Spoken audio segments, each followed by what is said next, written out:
रतन टाटा अब इस दुनिया में नहीं रहे और अपने पीछे छोड़ गए हैं कई कहानियां, ऐसी कहानियां जो भावुक कर दें।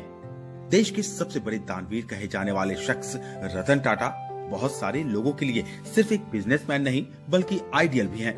रसोई से लेकर आसमान तक टाटा की धमक दिखाई देती है। रतन टाटा जो बेशुमार दौलत, बेशुमार शोहरत के मालिक थे। कौन रतन टाटा बनना नहीं चाहेगा? कौन सोच सकता है कि रतन टाटा को किसी चीज की कमी भी रही होगी, उनका कोई दुख भी होगा? कौन मानेगा कि उनकी जिंदगी में कोई एक कोना ऐसा भी रहा होगा जो खाली ही रह गया? वो खाली कोना अधूरे इश्क, अधूरी मोहब्बत से बना। कौन होगी वो जो रतन टाटा की जिंदगी में तो आई लेकिन ठहर नहीं सकी? फिर अकेले रतन टाटा अकेले ही रह गए। रतन टाटा अब इस दुनिया में नहीं है। रतन टाटा की मृत्यु के बाद वो एक बार फिर से चर्चा में हैं। वैसे तो पूरी दुनिया में टाटा ग्रुप्स के वेंचर्स का बोलबाला है। रतन टाटा के कार्यकाल में टाटा ग्रुप्स का विस्तार इतना हुआ कि रसोई से लेकर आसमान तक हर जगह टाटा ही टाटा दिखाई देता है। नमक मसाले से लेकर पानी, चाय, कॉफी, घड़ी, ज्वेलरी या फिर लग्जरी कार, बस, ट्रक या फिर हवाई जहाज का सफर, टाटा ग्रुप का कारोबार हर क्षेत्र में फैला हुआ है। देश के इतने बड़े ग्रुप के चेयरमैन रतन टाटा के पास इतना ज्यादा पैसा है कि कहा जाता है कि वो अपनी कमाई का 66% पैसा दान कर देते थे। रतन टाटा के पास सब कुछ था, दौलत, शोहरत, लेकिन इन सब के साथ रतन टाटा के पास एक दर्द भी था।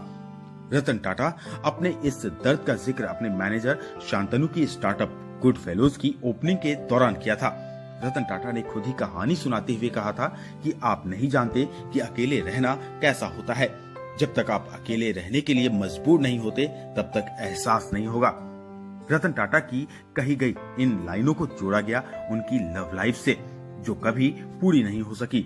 रतन टाटा ने शादी नहीं की। कहा जाता है कि 1 या 2 बार नहीं बल्कि 4-4 बार प्यार ने उनकी जिंदगी में दस्तक दी।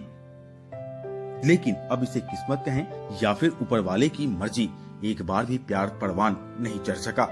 रतन टाटा ने खुद अपने जिंदगी के इस सूनेपन का जिक्र 2011 में किया था। रतन टाटा ने तब कहा था कि मैं 4 बार शादी करने के करीब पहुंचा, लेकिन हर बार या तो डर के कारण या फिर किसी न किसी कारण से मैं पीछे हट गया। उन्होंने खुद तो कभी भी अपने इश्क की कहानी नहीं सुनाई, लेकिन रतन टाटा की जो सुनी सुनाई कहानियां कही जाती हैं वो कुछ इस तरह से हैं।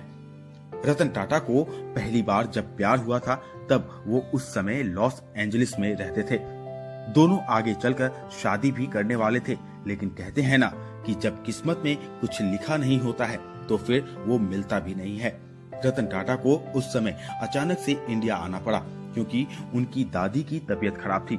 उस वक्त रतन टाटा इंडिया तो लौट आए, लेकिन वो लड़की जिससे वो प्यार करते थे वो इंडिया नहीं आ सकी।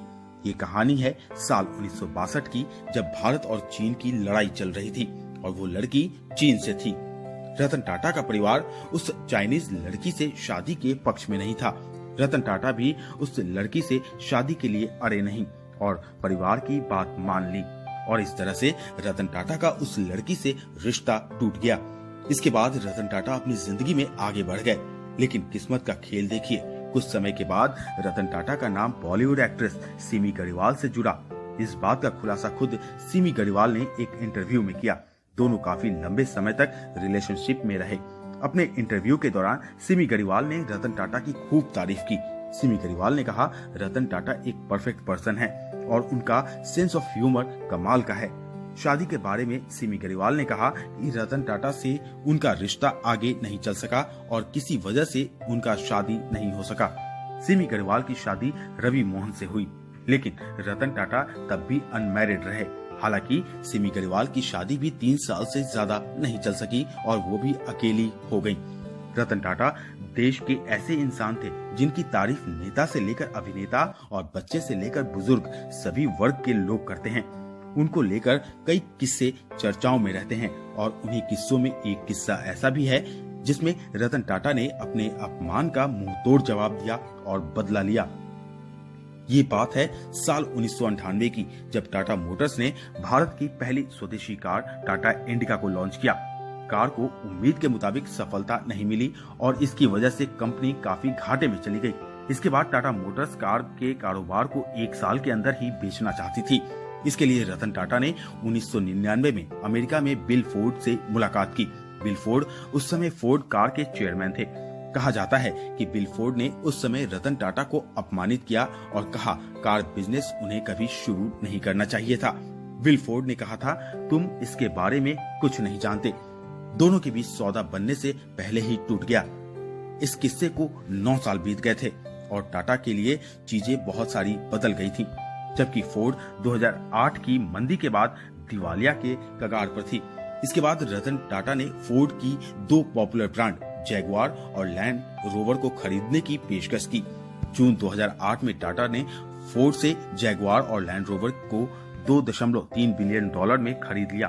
जैगुआर और लैंड रोवर की डील तो जबरदस्त हिट रही, लेकिन रतन टाटा जैसे बिजनेसमैन मिडिल क्लास के लोगों के लिए कार का सपना देखने लगे और फिर रतन टाटा ने फैसला किया कि भारत के मिडिल क्लास के लिए लखटकिया कार बनाएंगे। लेकिन रतन टाटा इस सपने में चूक कर गए, क्योंकि मिडिल क्लास ही इस नैनो कार में बैठने को तैयार नहीं हुई। नैनो पिट गई और आखिरकार बंद हो गई। लव स्टोरी की तरह ही नैनो रतन टाटा की जिंदगी का एक टूटा हुआ और अधूरा ख्वाब बनकर रह गई। रतन टाटा सिर्फ एक बिजनेसमैन ही नहीं, बल्कि सादगी से भरे नेक दिल और दरिया दिल इंसान थे, जो लोगों के आदर्श भी और प्रेरणा स्रोत भी थे। रतन टाटा अपने टाटा समूह से जुड़े छोटे से छोटे कर्मचारियों को भी अपना परिवार मानते थे और उनका ख्याल रखने में कोई कोर कसर नहीं छोड़ते थे। इतना ही नहीं, रतन टाटा देश की किसी भी परेशानी में हमेशा तैयार रहते थे, फिर चाहे वो मुंबई का 26/11 अटैक हो या फिर कोरोना महामारी, वो सबसे पहले आगे आते थे। रतन टाटा को देश की 2 सर्वोच्च नागरिक सम्मान पद्म भूषण और पद्म विभूषण से सम्मानित किया जा चुका है। 28 दिसंबर 1937 में बॉम्बे में ब्रिटिश शासन के दौरान जन्मे रतन टाटा टाटा समूह के संस्थापक जमशेद जी टाटा के परपोते थे। रतन टाटा के पिता का नाम नवल टाटा था, जबकि उनकी मां का नाम सोनी कमिसारिथ था। रतन टाटा जब 10 वर्ष के थे तब उनके माता पिता अलग हो गए थे।